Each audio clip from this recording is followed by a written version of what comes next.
Hello everyone, welcome to Blue Collar Kaizen and the video introduction to this video training course. So Blue Collar Kaizen, the subtitle is Leading Lean and Lean Teams. Lean is something that if you're not familiar with lean, you should be familiar with lean. If you want to make more money in your career and get paid more and be seen as more valuable, you need to know about lean. Because if you don't know about lean, you're going to be left behind by people who do. Because lean is all about methodically improving processes. If you want to be valuable, you need to be able to influence people, and you need to be able to improve processes. So I'm going to share with you in this book, this course, what I learned while logging 11,000 hours leading Kaizen teams. So you may be wondering, if you don't know about lean, you're probably wondering, what is Kaizen? But Kaizen means to make small changes, to improve processes, to take apart, put back together again in a better way. But Kaizen really simply put, small change for the better. This book is not about the lean tools, but I want to share with you there's two pillars of lean. So this book's full of principles on how to lead teams of people through process improvement, how to generate buy-in and how to sustain the gain. That's the two hardest things with lean, is generating buy-in, getting people to want to improve the process, and then once the process has been improved, to actually sustain the gain moving forward so that you don't go backward. And let me just say, the intended audience for this course and this book is a lean leader. But it doesn't mean if you're not a lean leader, you're still going to learn a lot in this book. I've had people who didn't know anything about lean, who've never led lean, who may never lead lean, have told me out of all the books they've read of mine, this is their favorite book. Wow. A truly lean company develops all the people because they are people with potential, not because they are people with positions. I like that. Develop the front line to improve the bottom line. And that's the key. When we're talking about creating a Kaizen culture, remember, Kaizen means small change for the better. So when I say creating a Kaizen culture, what I'm talking about is creating a culture where people actually want to make changes. Small changes, big changes, medium-sized changes. But the way to do that, you got to develop the people. Well, and develop them in order to understand, helping them develop their mindset, right? So that they are bought into you as the leader of the team, bought into, why do we want to bother with change anyway? I mean, most of us really don't like change. A lot of us resist change, particularly at work when, the goal is to do for some people, the goal is to do as little as possible. And so those people really don't like change. So we have to help everyone understand the mindset shift around embracing small changes for the better, continuously trying to improve, and why it's important. Real lean is done with the people, not to the people. So if you're in an organization where process improvement, continuous improvement, lean manufacturing, lean construction, lean healthcare, lean whatever it might be, is being done to the people, you're not going to create a Kaizen culture. You're not going to generate buy-in. You're not going to sustain the gains.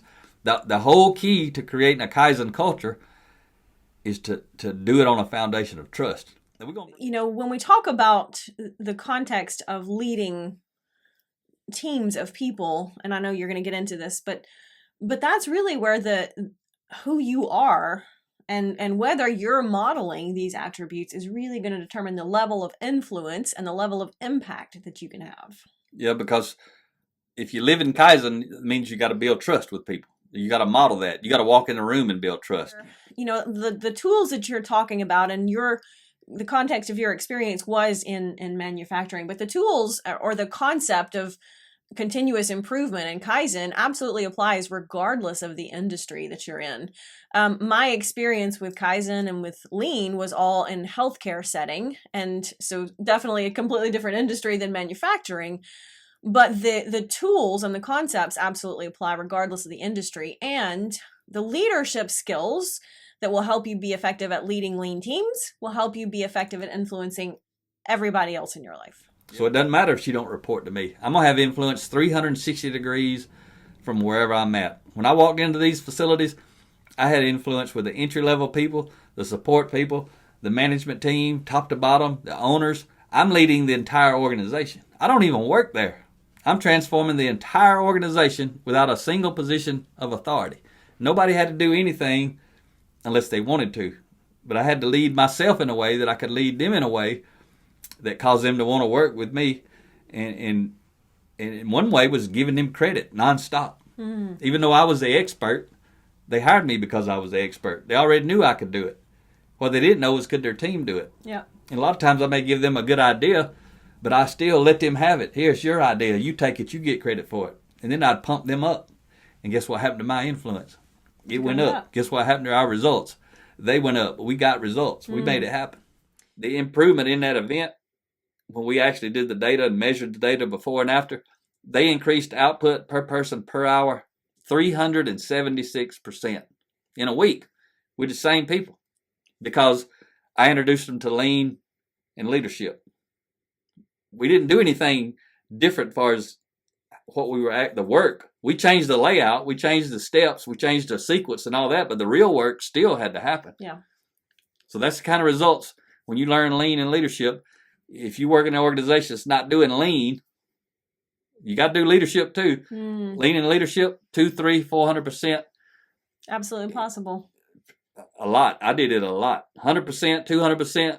Really, really pretty easy to get if you're running production type work. So let me go back to that last story where we increased output 376% per person per hour. And I told you that leader didn't know didn't know leadership. That manager of that facility didn't know leadership, and he didn't know lean.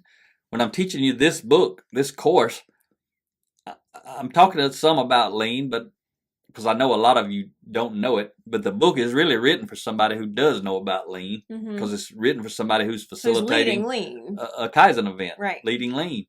So you'd hope that that person knows about lean. But for you personally, if you don't know about lean, you need to develop yourself relative to lean. You gotta learn about it. But this chapter, again, it's assuming you know about lean.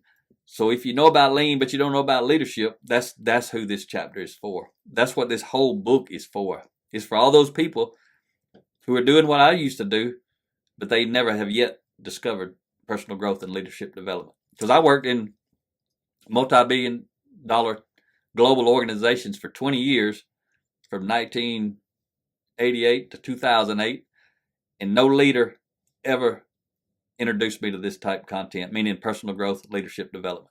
It's not about you, but it begins with you. Tell me more. When we're talking about leading a lean event, facilitating a lean event, it ain't about you. It's about the team.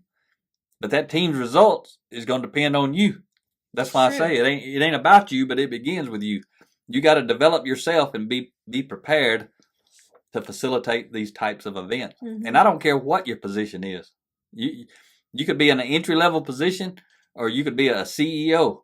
What's going to allow you to be effective is going to be your character and your competency, not your position and your title. Right. You don't need a position and title. Actually, it's probably better if you don't have one, because if you don't have one, you don't have a choice but to lead.